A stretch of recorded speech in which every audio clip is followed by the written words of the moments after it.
Was there anything like while you were going crazy in the streets that like where you were kind of like to the point where like you might have lost your freedom for real, or there was like a situation where things got a little hairy where you almost maybe lost your life? I mean, maybe multiple times, I'm sure, but was there ever like a wake up call like situation like that? There was a lot of times. Yeah. There was a lot of times, some things I'm not going to speak on, like a lot of situations, a lot of drama. Right. That would usually make somebody think like that. But during that time, I'm so into the banging that it's just like, hey, it is what it is. This is what comes with it. Right. So it's like I never like fell back like, oh, like, damn, that shit's so crazy. I want to. It was just like I knew what came with this part of that type of life. You know what I'm saying?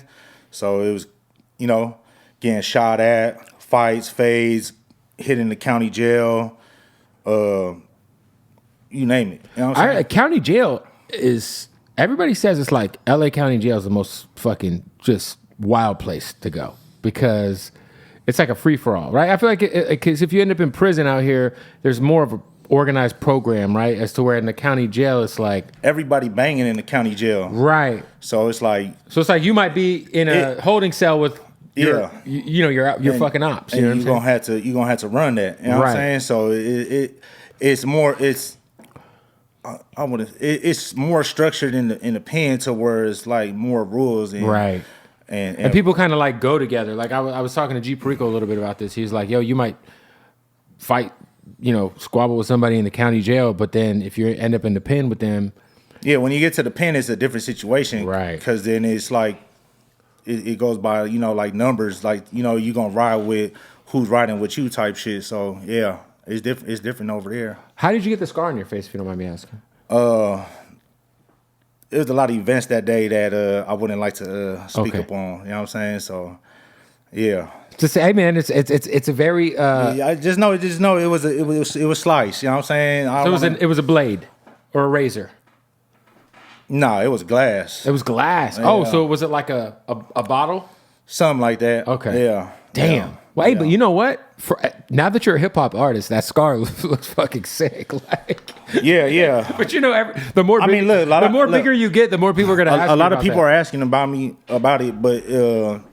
It was like some things, and then I don't want.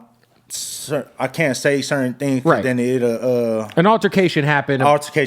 That's all. Glass was broken. Yes, that's a fair point. Okay, so you're related to my guy KT.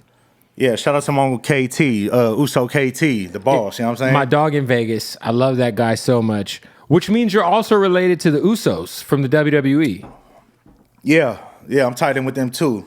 Shout out to the Usos, because I feel like anytime I've ever come in contact with a Samoan homie on the West Coast, they're all related to the Usos or to like Roman Reigns. Yeah, something like that. Yeah, I wouldn't say I'm related to Roman Reigns, but hey, man, shout out to them. They doing their thing out there. Right but you're related to Jimmy and Jey Uso. We're tied in. Yeah, somehow, some way we tied in. They know what's up. And nothing but love for them. I was gonna say, do you grow up like because in your like there's so many famous wrestlers that come from your culture? Do you just grow up automatically fucking with wrestling? I never thought of it like that. Because think about it, like you know what? But I would say, like, as Samoans, for us to see that and like how much of a engagement that they're getting, that I would say like it's something to be proud about. Yeah, you know what I'm saying? Because it's like Samoans, like, we're small.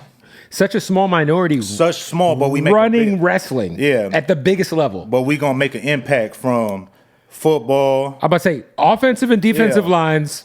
Yeah, football. See, wrestling too, and then and then even with the music, with the Booyah, like when the Booyah came out, didn't nobody know what the fuck they was. You know what I'm saying? For sure. I think a lot of people thought they were Mexican. Yeah. So like now I don't know, maybe that I should let them talk about it, but I think they'll cover this with you later type shit. But during that time there was no identities for Samoan. Facts. You know what I'm saying? Yeah. It was like all right, Samoans, like who, like what are they? Then the Booyah came out with the long hair, with the braids big tatted up. You know what I'm saying? They're like, okay, they're the Samoans. That's them with the long hair. Yep. You know what I mean? And it just kind of like set the tone for everybody. I think even just the thought of like there being like Bloods Yeah. from LA that weren't black. Yeah. Was like crazy. Yeah. It's almost like when a lot of people, when they first heard of Stupid Young being like a Crip from Long Beach, you're like, wait, there's Asian Crips? Like, what is going on? Like, Yeah. But nah, shout out to Booyah Tribe, man.